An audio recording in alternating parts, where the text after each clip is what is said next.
I'm crying because today's chapter felt way too short. What happened next? Why the heck didn't Nii-sensei give us even a glimpse of it? Today's chapter was really something. I've seen a lot of fan art where people theorize that Suo might have a red Champuru logo tattoo, but I never expected that this logo would actually be the tattoo of every member. One thing I know is that because of Suo's unusual clothing, a lot of people suspected he had a tattoo on the back of his neck. But I think that theory mostly disappeared after we found out what red Champuru is really like. Well, at least that's what I think. Or maybe, I don't know. After seeing the red Champuru members with tattoos on random parts of their bodies, I started wondering if Suo might have a tattoo on his eye. But that feels a bit too extreme. I mean, who even gets an eye tattoo?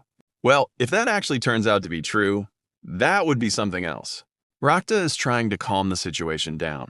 The look he gave while speaking, so gently it makes me feel like they're already preparing themselves for the worst-case scenario.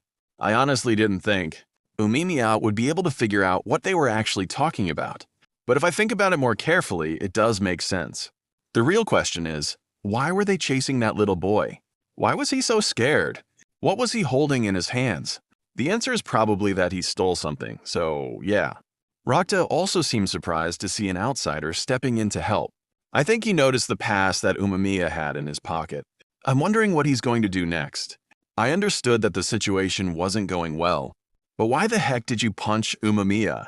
You're literally getting the money, seriously. That almost started a full fight, but luckily our Umemiya stopped it. I'm really impressed by Rakta's calmness. At the same time, I'm worried. Like, what could happen in the next chapter? This part reminded me of Tsukishita's past, when he met Umemiya for the first time. It was really something. He looked so angry for a moment. I can't really explain what I felt during that part. Maybe it's something like this. Rechin Peru is probably in a desperate situation, where they barely have enough money for food. Then these outsiders suddenly show up and start saying things like that. So I think he found it almost laughable. I don't know how to explain it properly. It would turn into a really long discussion, so let's leave it at that. Looking at Rakta, it feels like he's deep in thought.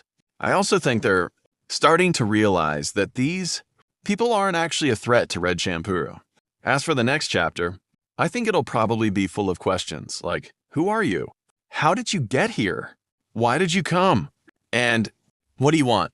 I don't know why, but I have a feeling Sugishita or Sakura might lose their patience for some reason.